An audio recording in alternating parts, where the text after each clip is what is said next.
28절까지의 말씀입니다. 합독하겠습니다. 그의 오른손에 7별이 있고 그의 입에서 좌우에 날선검이 나오고 그 얼굴은 해가 힘있게 비치는 것 같더라. 내가 볼 때에 그의 발 앞에 엎드러져 죽은 자 같이 되매 그가 오른손을 내게 얹고 이르시되 두려워하지 말라. 나는 처음이요 마지막이니 곧 살아있는 자라. 내가 전에 죽었었노라. 볼지어다 이제 세세토록 살아있어 사망과 음부의 열쇠를 가졌노니 그러므로 내가 본 것과 지금 있는 일과 장차 될 일을 기록하라. 내가 본 것은 내 오른손에 7별의 비밀과 또 7금 촛대라. 7별은 7교회의 사자요 7촛대는 7교회니라. 아멘. 자리에 앉으시겠습니다. 찬양이 있겠습니다.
설교에 방해될까봐 좀 김진아 집사한테 왜 아파요?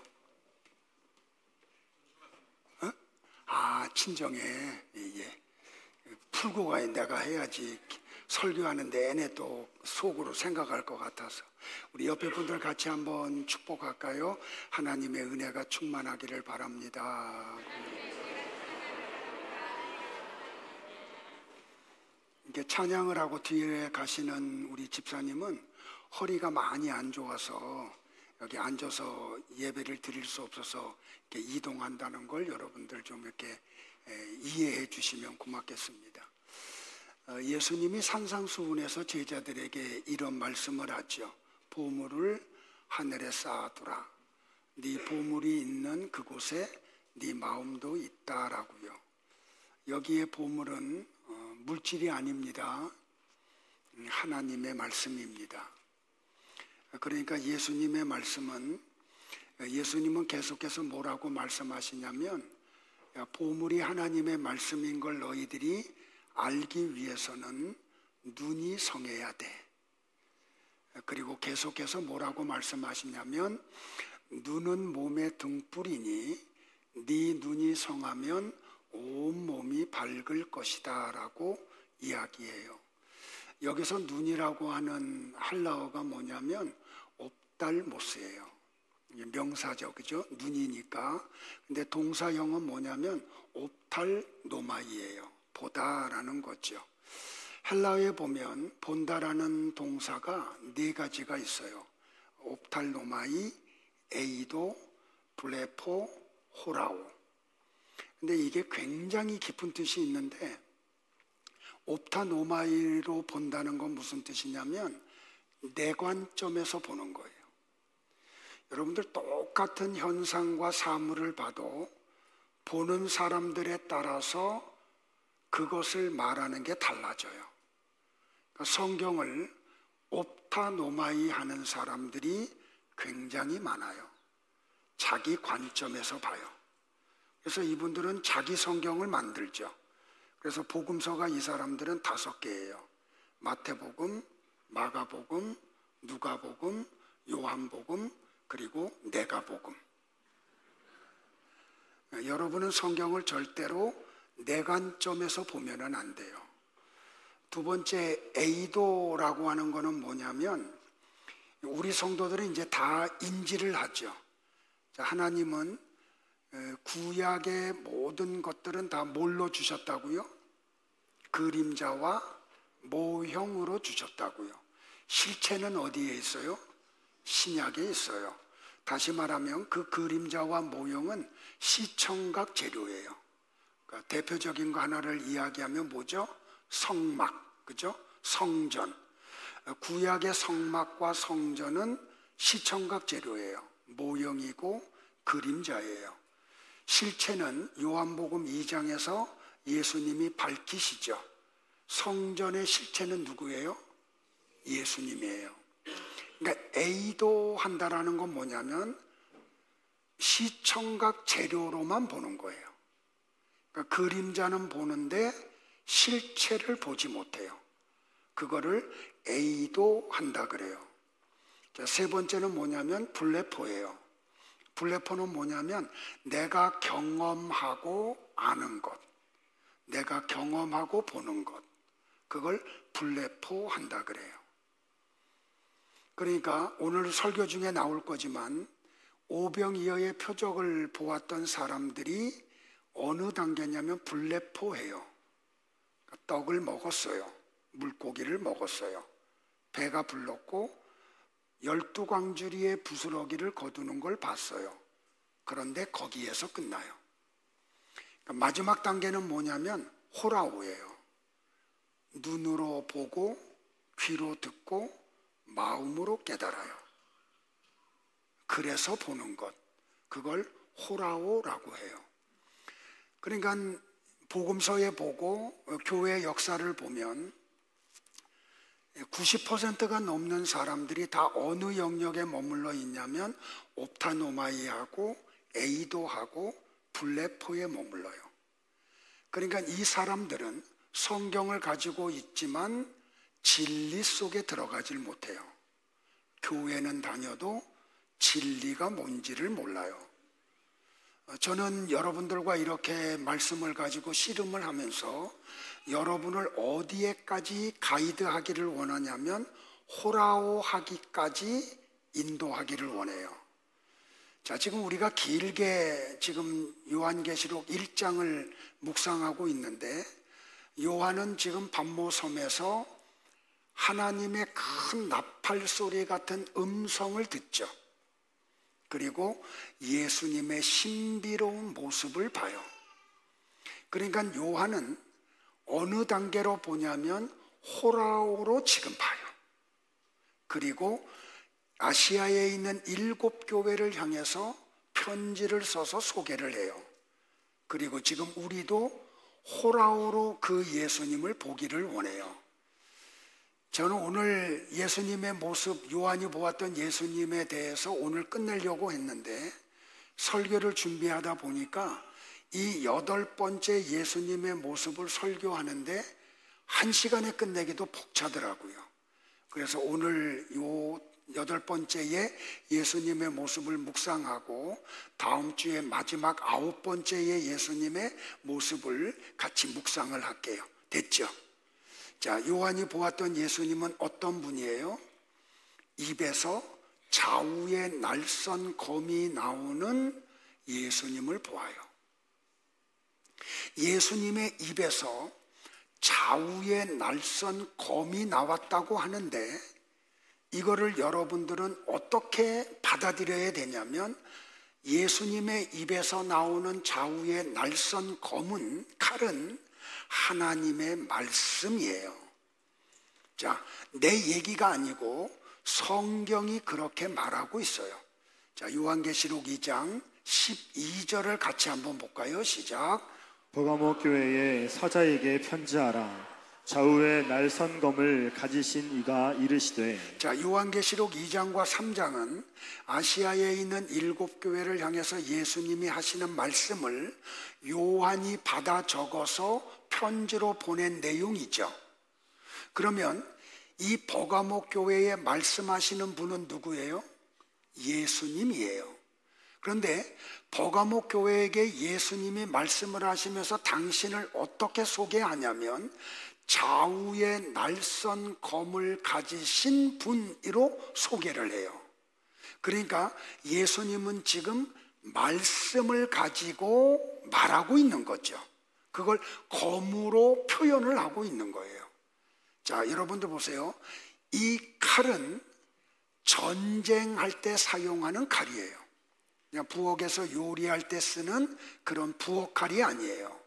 여기 칼이라고 하는 헬라어가 뭐냐면 롬파이아예요. 헬라어 롬파이아라는 이 단어는 무슨 칼을 말하냐면 적어도 내 키만한 정도의 칼이에요. 그리고 아주 날을 잘 세워서 그냥 종이를 베어도 종이가 탁탁 찢어질 정도로 그렇게 날카로운 칼을 롬파이아라고 이야기를 해요. 자, 다시요. 예수님의 입에서 좌우에 날선 칼이 나오는데 그 칼은 롬파이아야.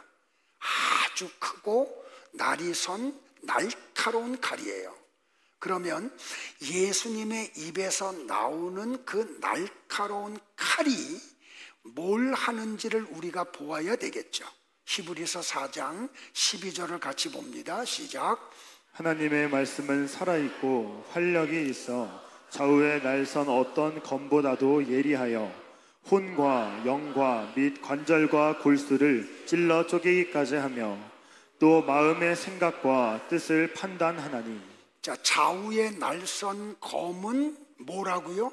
하나님의 말씀이다라고 히브리서 기자가 이야기를 하죠. 자, 한 군데를 더 보면 여러분들은 확신을 할 거예요. 바울은 에베소 교회를 향해서도 똑같은 말을 해요. 구원의 투구와 성령의 검 곧 하나님의 말씀을 가지라. 그러니까 이 칼은 뭐라고요? 하나님의 말씀이라고 이야기해요. 그런데 예수님의 입에서 나오는 좌우가 날선 검은 좌우가 날서다고 이야기하죠. 이 좌우는 안과 밖을 이야기해요.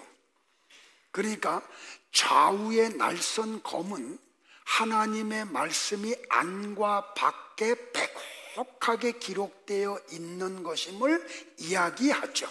자, 요한계시록 5장 1절 말씀을 현대인의 성경 번역본으로 볼게요. 같이 볼까요? 나는 그 보좌에 앉으신 분이 오른손에 책 한 권을 들고 계신 것을 보았습니다. 그 책에는 안팎으로 글이 쓰여 있었고 7 도장이 찍혀 봉해져 있었습니다. 예, 이렇게 하나님의 말씀이 좌우의 날선 검이라는 것은 안과 밖으로 말씀이 빼곡하게 기록되어 있는 것임을 이야기해요. 자, 그러면 우리는 여기서 한 단계 더 또 궁금증을 가지고 물어보자고요. 그러면 안과 밖으로 빼곡하게 기록되어 있는 하나님의 말씀의 내용이 뭐냐는 거죠. 자, 그걸 알기 위해서 우리는 에스겔서 28장을 같이 볼게요. 시작. 너 인자야, 내가 내게 이르는 말을 듣고 그 패역한 족속같이 패역하지 말고 내 입을 벌리고 내가 내게 주는 것을 먹으라 하시기로. 내가 보니 보라, 한 손이 나를 향하여 펴지고 보라, 그 안에 두루마리 책이 있더라.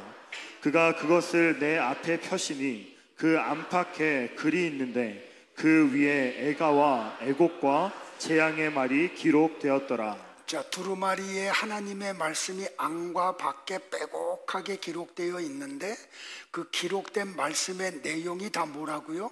애가와 애곡과 재앙이라고요. 자, 그러면 여러분들은 이 슬픈 노래, 슬픈 통곡, 그리고 재앙하면 떠오르는 단어가 뭘까요? 심판이라는 거예요. 그러니까 예수님의 입에서 좌우에 날선 칼이 나온다는 것은 뭘 이야기한다고요? 그 말씀이 심판이 된다는 걸 이야기해요. 자, 이렇게 하나님의 말씀이 심판이라고 하는 것이 요한계시록 19장에도 기록이 되어 있어요. 나는 또 하늘이 열리고 거기 흰 말이 있는 것을 보았습니다. 그 말 위에는 신실과 진실이라고 부르는 분이 앉아서 정의로 심판하며 싸우고 있었습니다. 여기 진실과 신실이라는 이름을 가지신 분이 누구예요? 예수님이시죠. 네. 자, 그런데 그분이 정의로 심판하며 싸우고 있었다고 이야기를 하죠. 자, 그분은, 예수님의 눈은 불꽃 같고, 우리 다 이미 공부했던 거예요, 그죠? 머리에는 많은 왕관을 썼으며 자기 외에는 아무도 알 수 없는 이름이 몸에 쓰여 있었습니다. 자, 예수님은 피 묻은 옷을 입었으며 예수님의 이름은 뭐였다고요? 하나님의 말씀이었습니다. 자, 요한복음 1장 1절부터 쭉 보면 태초에 말씀이 계시니라. 이 말씀은 하나님과 함께 계셨으니 이 말씀은 곧 하나님이시다라고 말하면서 태초부터 있었던 말씀이 누구라고 이야기해요? 요한이 예수님이라고 이야기를 하죠. 바로 그분의 입에서, 그리고 희고 깨끗한 모시옷을 입은 하늘의 군대가 흰말을 타고 그분을 따르고 있었으며 예수님의 입에서는 다 같이요, 시작. 모든 나라를 칠 날카로운 칼이 나오고 있었습니다. 그러니까 마지막 심판의 그 근거가 뭐라고 성경은 일관되게 주장을 해요? 하나님의 말씀이라고 이야기를 해요. 그러니까 여러분들은 그냥 알아도 되고 몰라도 되는 게 아니에요. 하나님의 말씀의 진의를 반드시 아셔야 돼요. 그런데 교회 안에 있는 사람들 가운데 굉장히 많은 사람들이 옵타노마이 하고 있다니까요. 성경을 자기 관점에서 봐요. 그러니까 엉뚱한 얘기들이 나오는 거죠. 여러분들 보세요. 4월 초파일에 보면 목사라는 사람들과 교회들이 석가의 탄신일을 축하하는 메시지를 내요. 왜 그들이 그래요? 목사고 교회라는 이름을 갖고 있지만 그들은 하나님의 말씀을 옵타노마이 하고 있기 때문에. 애도하는 사람들도 있어요. 그냥 그림자로만 보는 거예요. 대표적인 사람들이 누구예요? 안식일 교인들. 그들은 그냥 그림자로만 봐요. 실체를 보질 못해요. 그리고 어떤 사람들은 블레포하죠. 자꾸 체험해요, 체험. 그러니까 자기가 체험한 게 맞다고 얘기해요. 제가 얘기했죠. 기독교는 체험의 종교가 아니에요. 기독교는 계시의 종교예요. 놓치면 안 돼요. 근데 우리는 어디까지 가야 되냐면 호라호 해야 돼요. 그러면 이게 보여요. 그러니까 예수님이 마지막 날 뭘 가지고 오냐면 칼을 갖고 온다니까요. 그래서 양과 염소를 나누어요. 알곡과 쭉정이를 나누어요. 근데 그 칼은 뭐라고요? 하나님의 말씀이라고요. 그러니까 주님이 재림할 때 여러분이 죽어서 하나님의 심판대 앞에 가면 하나님이 성경을 탁 내놔요. 근데 거기서 우리의 본체가 드러나, 본질이 드러나요. 그러니까 말씀을 옵타노마이하고 에이도하고 블레포했던 사람들은 자기네들의 가짜 믿음이라는 게 거기서 폭로가 돼요. 그래서 지옥으로 던지움을 받아요. 그래서 제가 여러분들에게 자꾸 강조하는 게 신구약 성경의 말씀의 본의가 뭔지를 알아야 된다는 걸 강조하는 거예요. 여러분들은 꼭 호라호 하시기를 축복을 해요. 자, 옆에 분들 한번 축복할까요? 그래도 졸면 이제 더 이상 나도 감당이 안 돼. 자, 호라호 하시기를 축복합니다 하고요. 자, 여러분은 예수님이 아브라함의 자손들인 유대인들에게 하셨던 말씀을 기억해야 돼요. 자, 요한복음 12장 48절인데 나를 저버리고 내 말을 받지 아니한 자를 심판할 이가 있으니 곧 내가 한 그 말이 마지막 날에 그를 심판하리라. 그러니까 이렇게 성경을 종합적으로 보면은 하나님의 말씀이 심판의 기준이라는 말이에요. 그래서 여러분들은 성경을 잘 아셔야 되는 거죠. 자, 하나님이 마지막 날에 말씀으로 심판한다는 게 구약 성경 이사야서에도 이미 예언이 되어 있어요. 자, 이사야 11장 1절부터 4절을 같이 합독할게요. 시작. 이새의 줄기에서 한 싹이 나며 그 뿌리에서 한 가지가 자라서 열매를 맺는다. 주님의 영이 그에게 내려오신다. 지혜와 총명의 영, 모략과 권능의 영, 지식과 주님을 경외하게 하는 영이 그에게 내려오시니 그는 주님을 경외하는 것을 즐거움으로 삼는다. 그는 눈에 보이는 대로만 재판하지 않으며 귀에 들리는 대로만 판결하지 않는다. 가난한 사람들을 공의로 재판하고 세상에서 억눌린 사람들을 바르게 논죄한다. 왜요? 그가 하는 말은 뭐가 된다고요? 몽둥이가 돼요. 계속요. 잔인한 자를 치고 그가 내리는 선고는 사악한 자를 사형에 처한다. 자, 이렇게 성경을 보면 하나님의 말씀이 심판의 근거임이 정확하게 드러나죠. 자, 호세아 선지자도 똑같은 내용을 예언했어요. 호세아 6장 5절과 6절을 또 볼게요. 시작. 그러므로 내가 선지자들로 그들을 치고 내 입의 말로 그들을 죽였노니 내 심판은 비처럼 나오느니라. 나는 인애를 원하고 제사를 원하지 아니하며 번제보다 하나님을 아는 것을 원하노라. 자, 여러분들 그럼 마지막 날의 심판의 근거가 뭐라고요? 말씀이라고요. 그러면 여러분들은 성경을 알아야 되시겠죠. 근데 그 말씀이 누구라고요? 예수님이라고요. 그러면 우리가 알아야 될 분은 누구예요? 예수님이에요. 자, 이걸 조금 더 우리가 더 깊이 있게 연구하기 위해서 요한복음 6장으로 갈게요. 자, 예수님이 오병이어의 표적을 행하시죠. 자, 오병이어라는 게 뭐예요? 보리떡 5덩어리와 물고기 2마리를 가지고 예수님이 하나님을 향해서 유카리테스예요. 우리 성경은 축사로 번역을 했어요. 자, 예수님이 공생의 기간 동안에 유카리테스를 딱 2번 해요. 한 번은 오병이어의 표적을 행하시 전이고, 또 다른 한 번은 나사로의 무덤 앞에서 유카리테스를 해요. 그런데 나사로의 무덤 앞에서 예수님이 유카리테스 한 걸 어떻게 기록했어요? 아버지여, 내 기도 들어주심을 감사합니다. 그리고 나사로야 나와라 하고 외치시죠. 그러니까 예수님이 이런 표적을 행했더니 50명씩 100명씩 둘러앉게 한 다음에 떼어줬더니 장정만 5,000명이, 좀 죄송해요, 잠 깨기 위해서 배 터지도록 먹었죠. 잠 깨라고 이런 거친 표현을 쓰는 거예요. 그리고 부스러기를 걷었더니 몇 광줄이? 12광줄이나 돼요. 자, 보세요 여러분들, 예수님이 이런 표적을 왜 행하셨어요?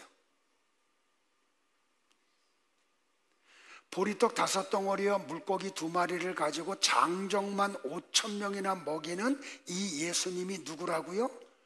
너희들의 죽은 영을 살리는 구원자야. 이분이 바로 하나님의 아들이야. 너희들이 지금 먹었던 빵과 물고기를 먹였던 그 예수님이 너희들이 갖고 있는 구약 성경에서 말하고 있는 메시아야. 그리스도야. 너 그 떡과 빵과 물고기 먹었니? 그러면 그 예수님을 믿어. 어떤 분으로요? 구원자로. 그러면 어떤 일이 벌어져요? 하나님의 생명이 그들에게 들어와요. 표적을 예수님이 행한 목적이 바로 그거예요. 그들의 그 병든 그 고통을 해결해 주려고 병든 자 고치신 거 아니에요. 바다 위로 걸어가신 게 그냥 그들에게 멋있는 모습 한번 보여주려고 하신 게 아니라니까요. 야, 내가 바로 너희들의 구원자야. 하나님의 아들이야. 내가 구약 성경에 예언된 그리스도야. 이걸 보고 믿어. 그런데 이 사람들이 예수님이 표적을 왜 행하셨는지를 몰라요. 빵 먹고 물고기 먹어서 배가 터져 가는데도. 그래서 어떻게 해요, 여러분들? 예수님을 붙잡아서 억지로 세상 임금을 삼으려고 해요. 근데 거기에 누구도 동참해요? 12 제자도 동참을 해요. 또 다른 많은 제자들도 거기에 동참을 해요. 그러니까 그들은 지금 예수님을 알아요, 몰라요? 몰라요. 예수님이 어떤 의도로 그런 표적을 행하셨는지를 몰라요. 그러니까 주님은 어떻게 해요? 이 세상의 정치인들하고는 다르죠, 그죠? 그들을 다 흩어버려요. 제자들도 배 태워서 건너편으로 보내요. 그리고 주님 혼자 어디로 가요? 더 깊은 산으로 가요. 뭐 하셨을까요? 기도하셨어요. 무슨 내용을 가지고 기도하셨을까요? 요한이 요한복음 6장에서 그거를 침묵해서 어떤 내용을 가지고 기도하셨는지 우리는 몰라요. 근데 우리는 유추할 수는 있어요. 자, 예수님은 이 땅에 왜 오셨어요? 아버지의 뜻을 이루려고 오셨어요. 아들을 세상에 보낸 아버지의 뜻은 뭐예요?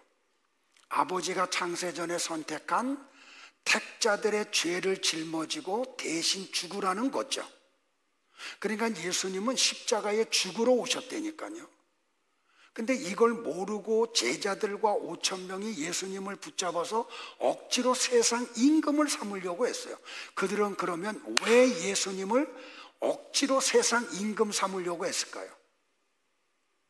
이분이 임금 되면 농사 안 줘도 돼. 고기 잡으러 가지 않아도 돼. 그냥 이분이 매일 축사만 하면 돼. 유카리테스만 하면 경제 문제 해결되니까.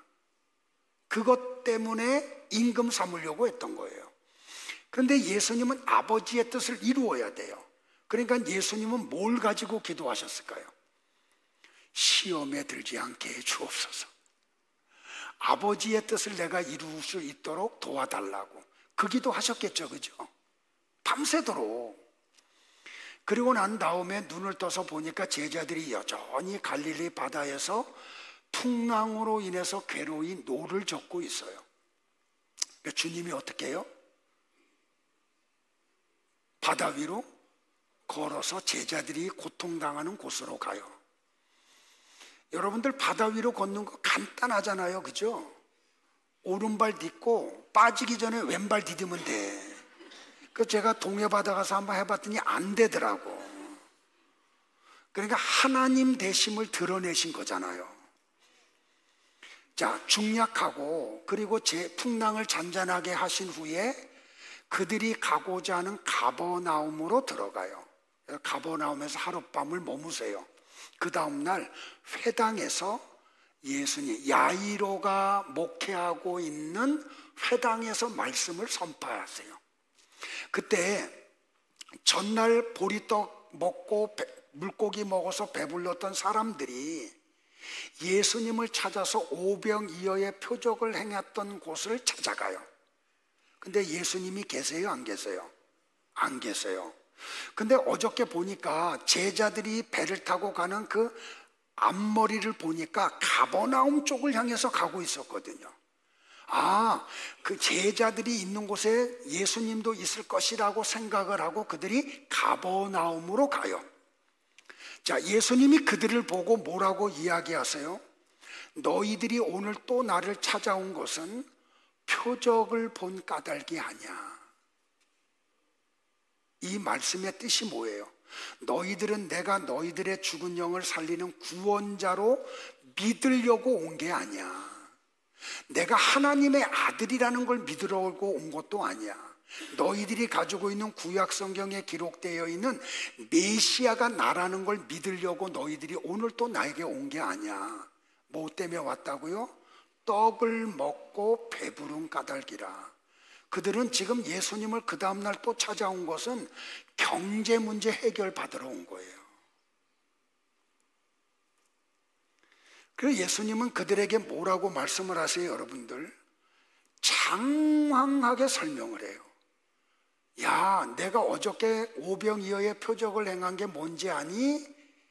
내가 떡이야. 내가 하늘에서 내려온 너희들에게 생명을 주는 생명의 떡이야.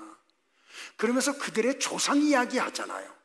너희 조상들이 애굽에서 나와서 가나안 땅에 가기까지 40년 동안 광야에서 하나님이 주신 만나를 먹었지. 근데 그들은 다 죽었잖아. 근데 내가 하늘에서 내려온 그 만나의 실체야. 나를 좀 호라우 좀 해라고 얘기하는 거예요. 나를 먹으면 죽지 않아. 그렇게 장황하게 설명했더니 여러분들, 그들이 예수님의 말귀를 하나도 못 알아먹었다니까요. 제자들도요, 그 사람들도요. 그런데 예수님의 말씀을 들었던 제자 중에 여러 사람이 이런 말을 해요. 이 말씀은 어렵도다. 누가 들을 수 있느냐? 누가 얘기했다고요? 제자들 가운데서 여러 사람이 이런 얘기를 했다고요. 여러분들, 여기서 우리 성경의 번역이 조금 미진해요. 여기 어렵도다라고 하는 헬라어가 뭐냐면 스클레토스예요. 이 스클레토스라고 하는 단어는 뭐냐면 이해하기 어렵다라는 뜻도 있어요. 그런데 또 다른 뜻이 있는데 그게 뭐냐면 사람의 마음이 하나님의 말씀이나 뜻을 받아들이지 않는 완고한 상태, 반항하는 상태. 그때도 스콜레로스라는 단어를 써요. 그러니까 여기 제자 중에 여러 사람이 예수님이 하시는 말씀이 어렵도다라고 하는 말은 이해하기 힘들다라는 뜻이 아니고 예수가 구원자고 생명의 떡이라는 걸 받아들일 수 없다는 거예요. 그걸 우리는 인정할 수 없다는 거예요. 자, 여러분들에게 한번 질문을 던질게요. 여러분은 예수님이 생명의 떡이라는 말씀이 어려워요? 왜 아무 말도 안 해? 자, 다시요. 여러분은 예수님이 생명의 떡이라는 게 어려워요? 여러분은 예수님이 여러분에게 하나님의 생명을 주러 오신 분이라는 걸 믿는 게 어려워요? 예수님이 그 제자들과 사람들에게 이렇게 말씀을 하세요. 내 말이 너희에게 걸림이 되니? 여러분들 이 말씀의 뜻이 무슨 뜻인지 아세요, 여러분들? 그러니까 여기 지금 이 예수님을 구원자로 받아들일 수 없다는 이 제자들, 그리고 어저께 보리떡과 빵과 물고기를 먹었던 이 사람들은 지금 무슨 뜻이냐면 구원받기 위해서 예수님을 따라다닌 게 아니에요. 자기네들이 이 땅에 사는 동안 어떤 목적을 정해놨어요. 부자 되려고 하는, 이 세상에서 높은 자리에 올라가려고 하는 어떤 목적을 가지고 있어요. 그 목적을 이루려고 주님을 따라다닌 거예요. 그런데 좌우의 날선 검이 영과 홍과 골수를 찔러 쪼갠다니까요. 그러니까 예수님의 말씀이 뭐냐면, 야, 내 말이 너희에게 걸림이 되니? 이 말은 뭐냐면, 말씀이 그들이 지향하는 방향을 제지한다는 뜻이에요. 막고 있다는 뜻이에요. 태클을 건다는 뜻이에요. 여러분들, 진짜 말씀이 들어가면 지금 교회를 다니는 사람들 가운데 다수의 사람들이 세상에서 부자 되는 게 목적이에요. 무병장수하는 게 목적이에요. 자식들이 세상에서 높은 자리 차지하는 게 목적이에요. 근데 진짜 말씀이 들어가면 그것이 잘못된 것임을 폭로해 버려요. 그래서 그들이 가는 길에 태클을 걸어요. 뭐가? 말씀이 말이에요. 예수님의 말씀의 의도는 바로 그거예요. 그러니까 여러분이 진짜 성도라고 하면 여러분이 이 세상에 사는 동안에 어떤 목적을 이루려고 교회에 오시면 안 돼요. 그러면 이 말씀이 여러분들의 발걸음에 태클을 걸어요. 그러니까 생고생하는 거야. 여러분이 정말 성도라고 하면 여러분을 세상에 보내신 하나님 아버지의 뜻이 뭔지를 알아야 돼요. 왜 나를 세상에 보내셨지?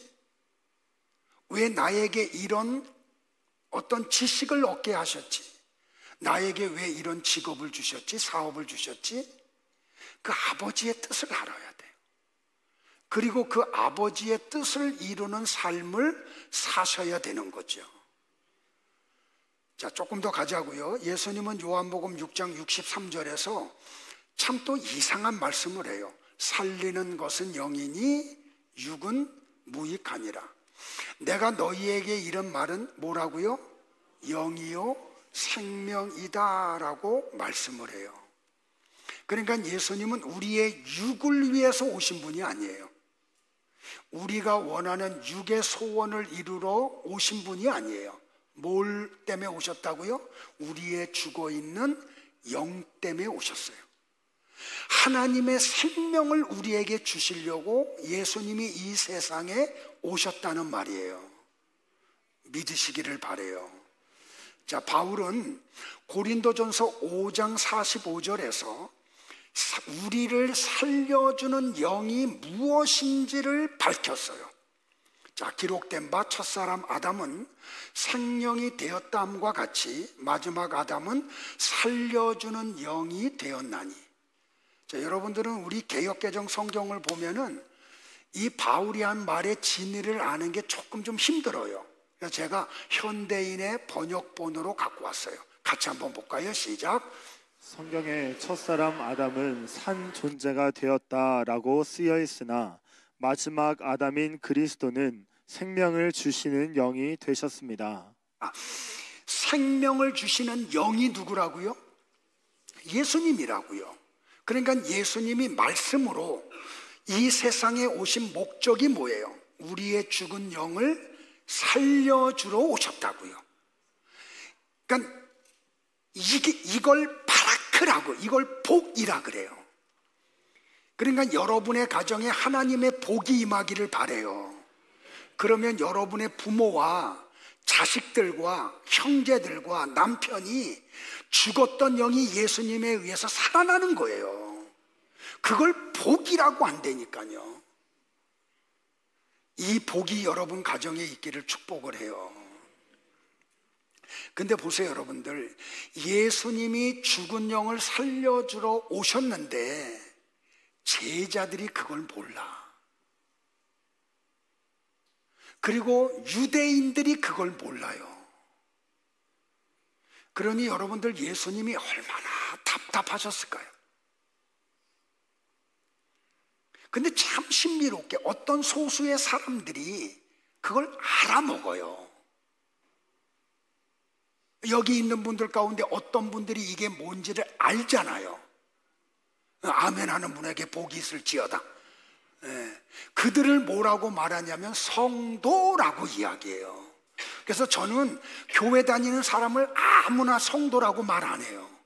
내 입에서 누군가를 향해서 성도라고 한다고 하면은 그분은 참 죄송해요. 내가 하나님은 아니지만 말씀을 기준으로 얘기하니까 아무나 성도라고 말 안 해요. 교인이 있어요. 교회 다니는 사람. 그런데 교회 안에 성도가 또 있어요. 나는 여러분들이 성도 되기를 바라요. 교인에 머물리면 안 돼요. 그러니까 이 성도들은 예수님이 살려주는 영이라는 걸 알아. 저분이 말씀이라는 걸 알아요. 어떻게 알아요? 하나님이 은혜를 주셔서 알아요. 하나님이 믿음을 주시면 그게 믿어져요. 자, 예수님이 내가 영에 속한 말을 지금 너희들에게 하고 있어. 그런데 너희들은 내 말을 하나도 못 알아먹어. 왜 그런지 아니? 너희들은 육에 속해 있기 때문에 그래. 지금 예수님의 말씀의 뜻이 바로 그거예요. 그래서 예수님은 이렇게 말하죠. 내가 너희에게 이른 말은 뭔지 아니? 영이고 생명이야.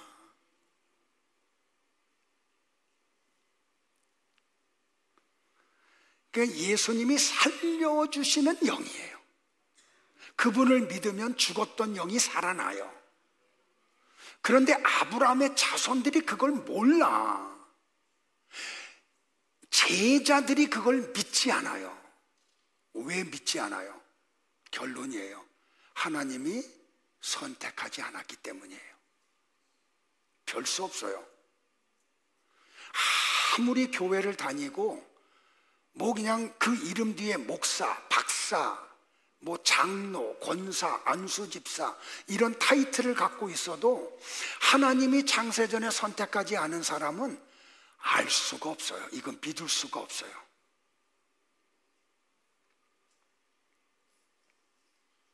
우리가 믿는다는 것은 하나님이 창세전에 우리를 선택하셨기 때문에 믿는 거예요. 그래서 우리가 자랑할 수가 없어요. 자, 조금 더 나아갈까요? 로마서 8장 15절을 또 볼게요. 너희는 다시 무서워하는 종의 영을 받지 아니하였고 양자의 영을 받았으므로 아빠, 아버지라 부르짖느니라. 여러분들, 영의 세계는 딱 둘이에요.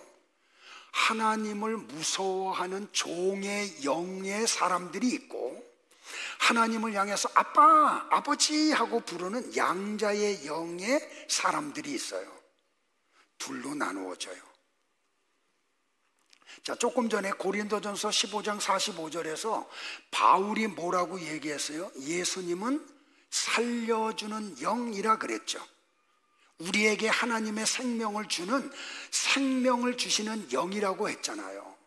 그런데 요한복음 1장을 가보면 그 생명을 주는 살려주는 영이신 예수님이 뭐라고요? 말씀이라고 이야기를 했어요. 그러니까 양자의 영을 주시는 분이 누구예요? 예수님. 근데 그 우리에게 양자의 영을 주시는 예수님은 곧 뭐예요? 말씀이에요. 그런데 바울은 뭐라고 이야기했냐면 무서워하는 종을 만드는 말씀이 있고 하나님의 자녀를 만드는 말씀이 있다고 이야기해요. 자, 이게 무슨 뜻이에요? 같이 한번 합독할까요? 시작. 하나님의 말씀을 어떤 마음으로 받느냐에 따라 종이 될 수도 있고 하나님의 자녀가 될 수도 있다는 말입니다. 그러니까 말씀 앞에서 나누어져요. 그래서 여러분들 제가 자꾸 손뼉 치고 졸지 말라고 하는 게 뭐냐면 말씀이 안 들어가면 양자의 영이 될 수가 없어요.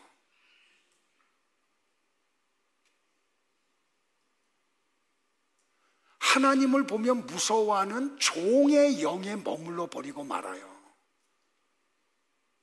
그러니까 말씀을 어떻게 받아들이느냐가 얼마나 중요한지 몰라요. 우리 옆에 분들 한번 축복할까요? 말씀을 잘 받으시기 바랍니다.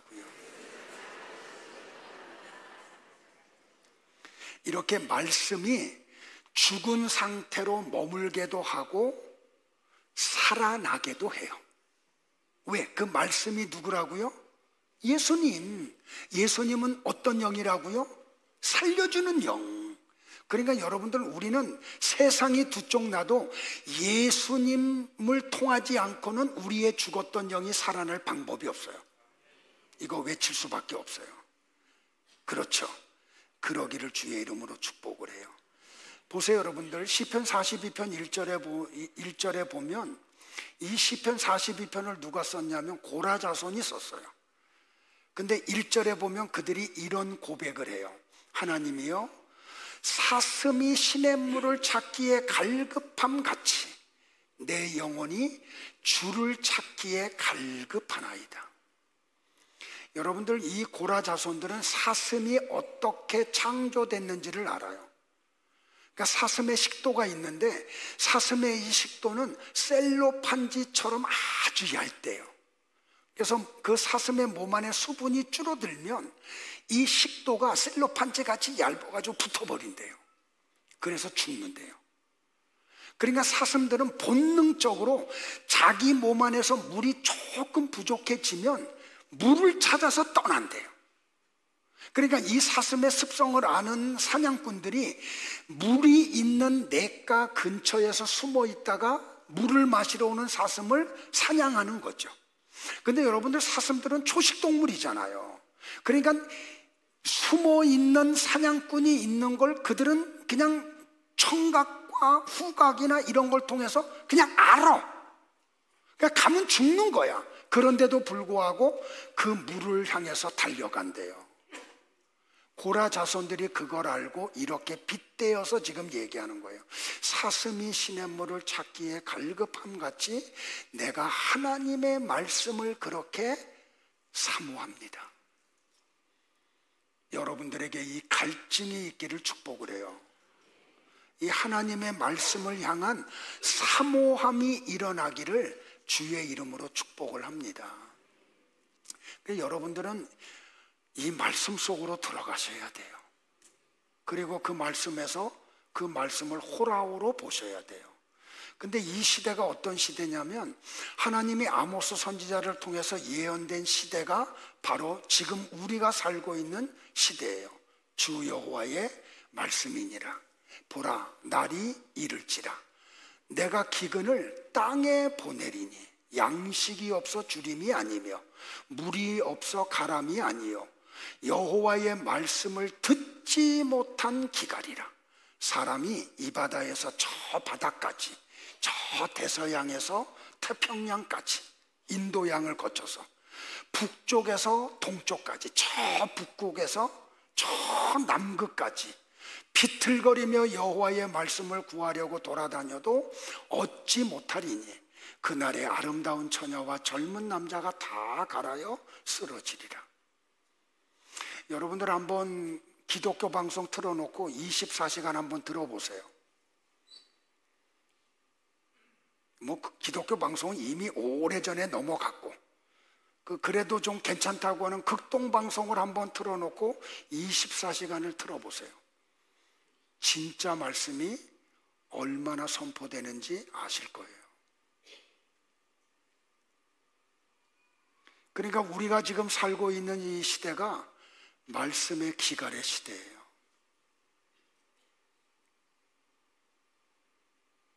은혜와 평강교회에 오신 걸 감사하기를 축복해요. 진짜 감사하는지 모르겠지만 제가 지금 이제 은퇴를 준비하고 있거든요. 물론 내년에 은퇴할 건 아니에요. 조금 더 할 거예요. 그런데 은퇴를 지금 아내랑 준비하는데 아내가 무슨 얘기를 하냐면 은퇴하면 목사님 우리 멀리 이사 가요. 그래요. 나는 반대인데. 그래서 왜 멀리 가야 돼? 그랬더니 후임자가 정해지고 목회를 하면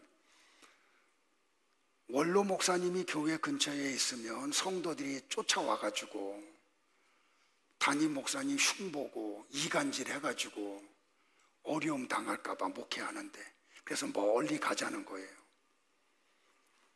한편에는 좀 일리가 있죠. 근데 제가 가만히 혼자 생각해 봤어요. 내가 이렇게 목회를 하고 은퇴를 했는데 주일날 되면 어느 교회 가서 내가 예배를 드릴 수 있지? 과연 거기서 선포되는 말씀을 내가 받아들일 수 있을까?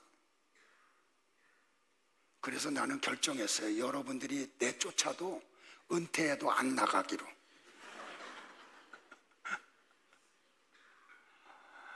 그리고 은퇴한 다음에 한 1년 동안은 한 달에 한 번 설교 좀 해달라고 장로님들한테 부탁했어요. 성도들에게 이 말씀을 좀 계속 좀 전달하고 싶어서. 여러분들 지금 이 시대가 말씀의 기갈 시대에 우리가 살고 있어요.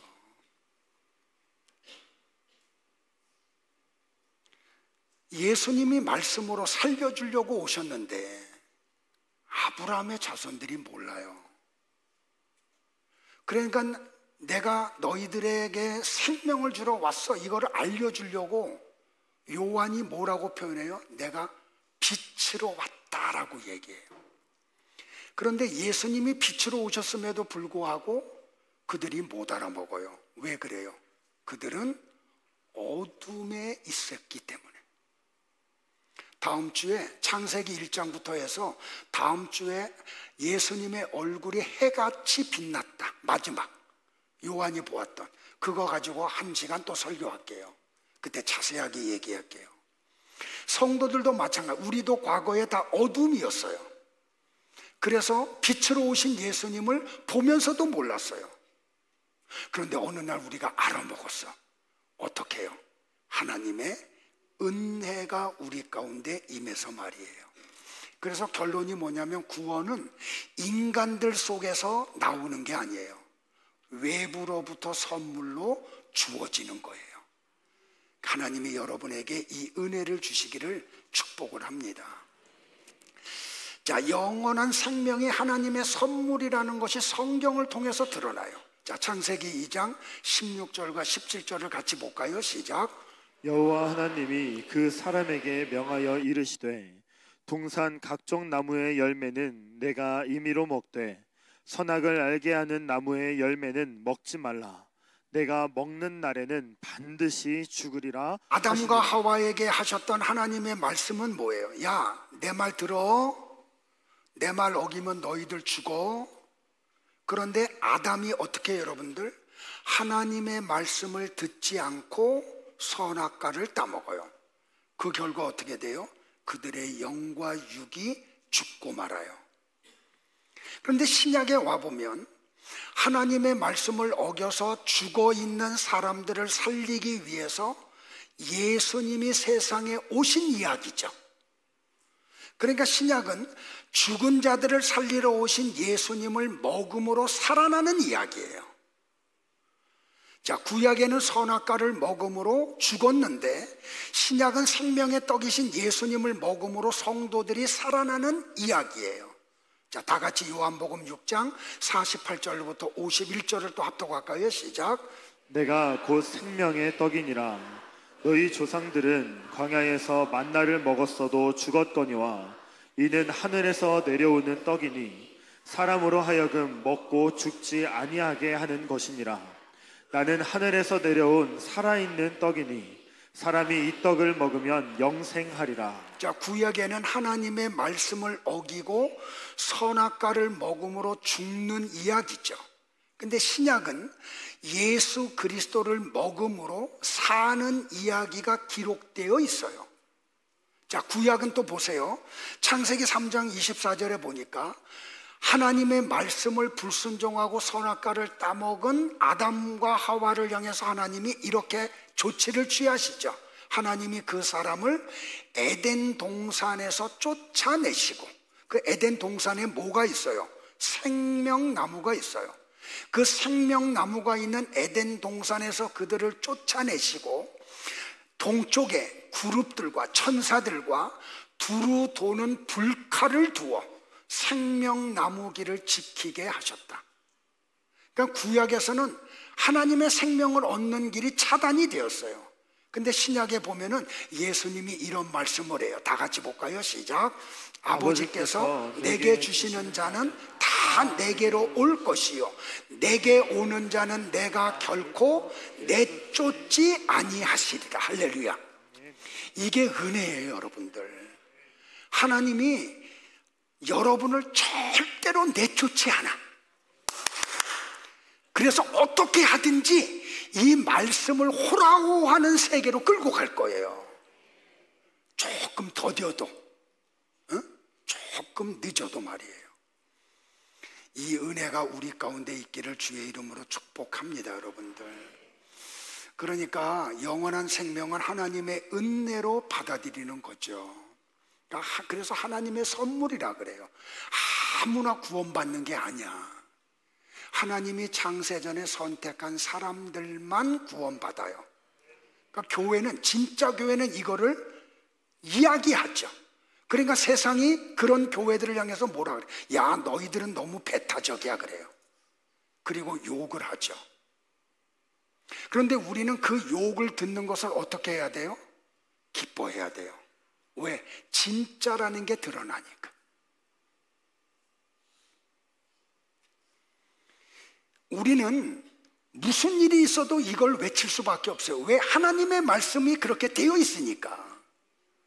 그런데 세상 사람들로부터 칭찬 듣고 인정받으려고 하는 목사들과 교회들이 있죠. 그들은 다 뭐예요? 가짜예요, 여러분들. 자꾸 타협하려고 해요. 그들로부터 좋은 소리 들으려고 그래요. 여러분도 그래요? 그러면 가짜예요. 우리는 무슨 일이 있어도 예수님만이 구원자라고 외칠 수밖에 없어요. 예수님을 믿어야만 하나님 나라 간다고 외칠 수밖에 없어요. 자, 성경의 증언을 한번 보실까요, 여러분들? 요한복음 6장 66절이에요. 다 같이요, 시작. 그때부터 그의 제자 중에서 많은 사람이 떠나가고 다시 그와 함께 다니지 아니하시더라. 보세요. 예수님이 생명의 떡이라고 이야기하니까 야, 우리는 그거를 인정할 수 없어, 받아들일 수 없어. 그랬던 많은 제자들이 어떻게 했다고요? 예수님을 떠나가요. 근데 더 중요한 건 뭐냐면 다시는 돌아오지 않았대요. 다시는 돌아오지 않았대요.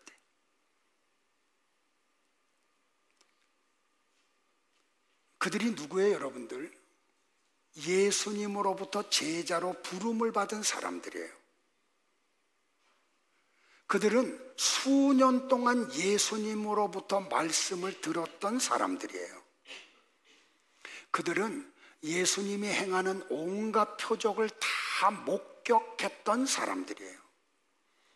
바로 어저께, 오래되지도 않았어요. 오병이어의 빵과 물고기를 먹었던 사람들이에요. 예수님이 바다 위로 걸어오시는 것을 보았던 사람들이에요. 예수님이 말씀 한마디 하니까 요동치던 파도가 잔잔해진 것을 경험했던 사람들이에요. 심지어는 예수님의 권세를 가지고 나가서 전도했더니 귀신들이 항복하는 것을 경험했던 사람들이에요. 그런데 그들 가운데 많은 제자들이 예수님을 구원자로 인정하지 않고 떠나가요. 지금은 어떨까요?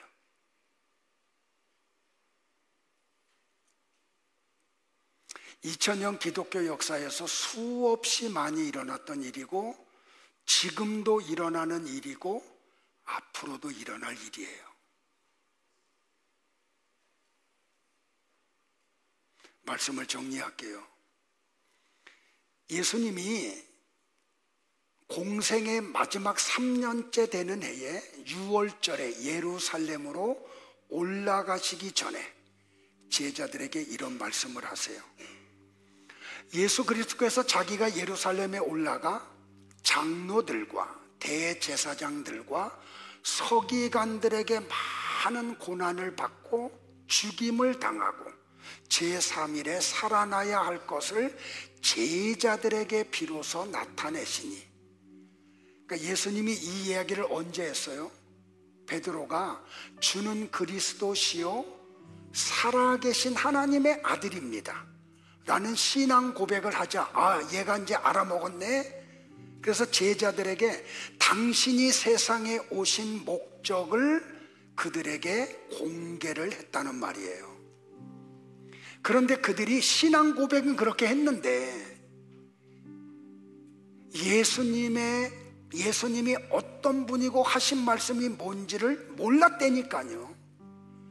그래서 예수님이 예루살렘으로 올라갈 때 야고보와 요한이 와서 예수님에게 부탁을 해요. 예수님, 우리가 3년 전에 배도 그물도 버려두고 아버지도 버려두고 주님 3년 동안 따라다녔잖아요. 이제 우리 형제를 하나는 국무총리, 하나는 부총리 세워주세요. 왜 그런지 아세요, 여러분들? 예루살렘에는 성전도 있지만 다윗의 왕궁도 있어요. 그러니까 예루살렘은 왕도예요.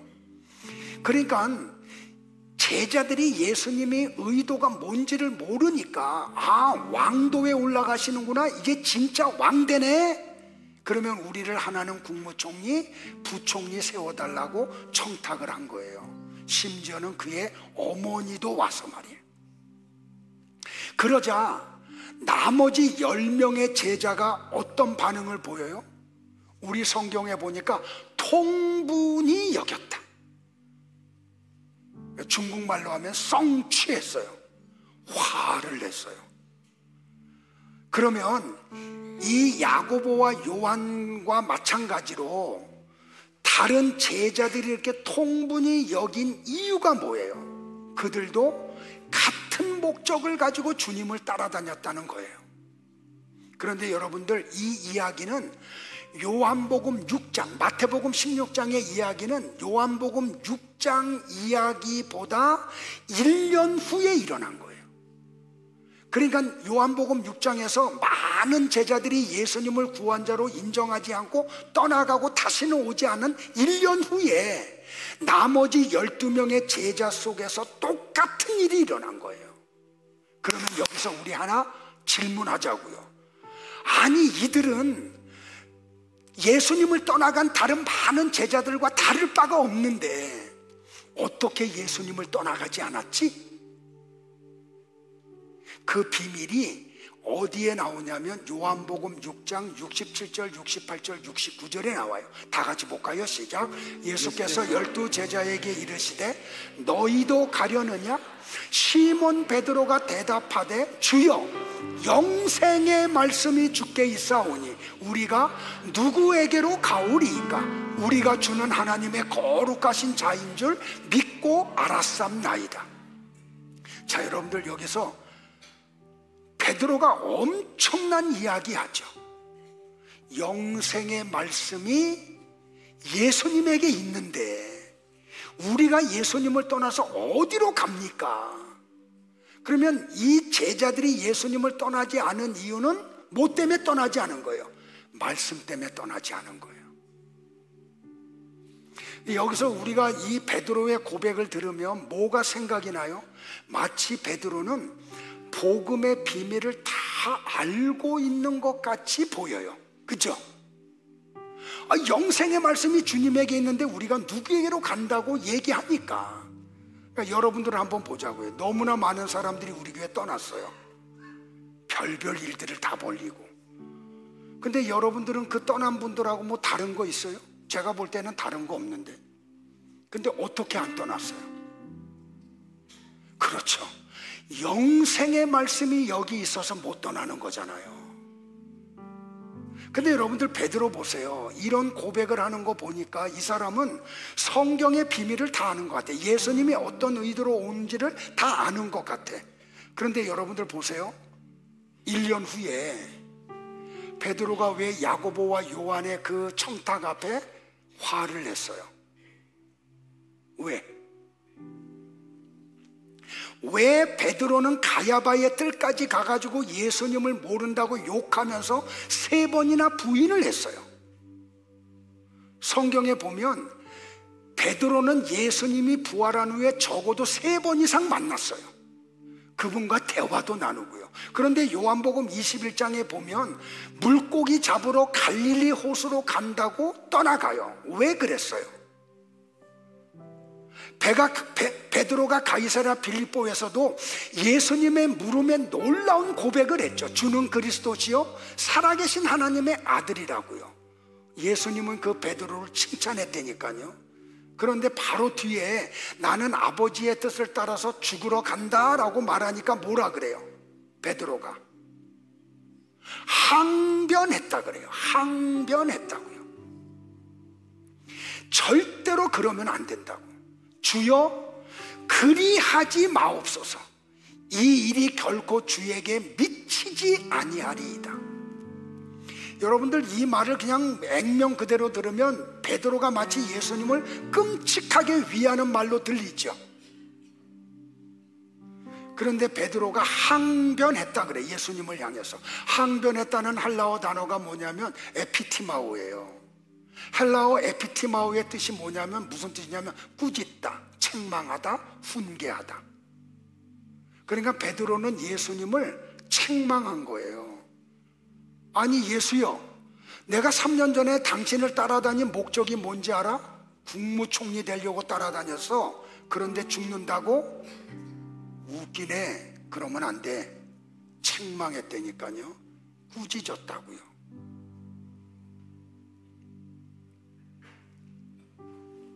그러자 예수님이 베드로를 향해서 뭐라고 말씀하셨어요? 사탄아 내 뒤로 물러가라 라고 말씀을 해요.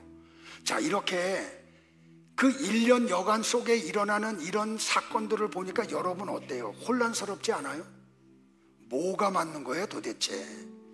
어떻게 베드로가 주는 그리스도시여 살아계신 하나님의 아들이라고 고백을 했냐는 거죠. 다른 제자들은 다 떠나가도 영생의 말씀이 주께 있기 때문에 나는 떠날 수 없습니다. 이런 고백을 도대체 어떻게 했느냐는 거예요. 그 답을 보자고요. 마태복음 16장 17절이에요. 같이 봅니다. 시작. 바요나 시몬아 네가 복이 있도다. 이를 네게 알게 한 이는 혈육이 아니요 하늘에 계신 내 아버지시니라. 아멘이에요. 하나님의 은혜가 그를 붙들고 있었던 거예요. 예수님을 부인하는 자리에서도 그 야고보와 요한의 청탁 앞에 화를 내고 있는 가운데도 하나님이 베드로를 붙들고 있었던 거예요. 갈릴리 호수로 물고기 잡으러 가는 시간에도 하나님이 베드로를 붙들고 있었던 거예요.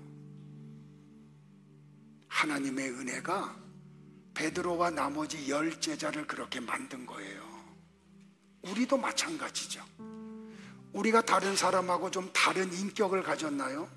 제가 볼 때는 그렇지 않아요. 똑같아요. 지금도 제 뒤에서 제 욕하는 사람들이 있는 거 저 알아요. 교회 안에서 그 소리가 다 들려, 메아리 쳐가지고. 근데 저는 안 들은 척하고 웃으면서 다 만나요. 근데 여러분들이 이 자리에 왜 머물고 계세요? 하나님의 은혜가 여러분을 붙들고 있는 거예요. 왜? 이 말씀 속으로 끌고 가시려고. 그래서 여러분에게 영생을 주시려고. 이 은혜가 나와 여러분 가운데 있기를 주의 이름으로 축복합니다. 우리 옆에 분들 한 번 더 축복할까요? 호라우로 성경을 보시기를 바랍니다.